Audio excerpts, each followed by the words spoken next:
नमस्कार मित्रांनो, विविध माहिती संग्रह चॅनलमध्ये आपले स्वागत आहे.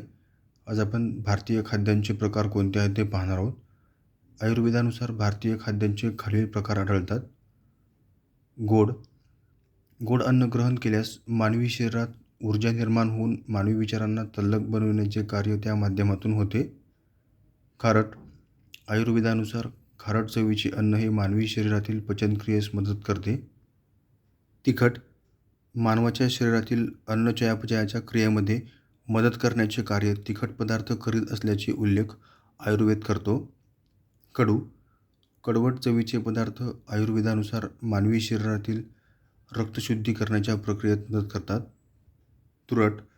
अल्सरसारख्या आजारांना उपाय म्हणून मानवी आहारात तुरट अन्नपदार्थांचा समावेश करण्याविषयी आयुर्वेदात म्हटले आहे.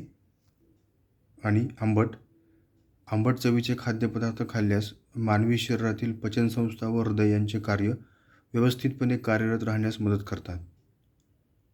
धन्यवाद मित्रांनो, संपूर्ण व्हिडिओ पाहिला त्याबद्दल. व्हिडिओ आवडला असेल तर लाईक, शेअर आणि सबस्क्राईब करा.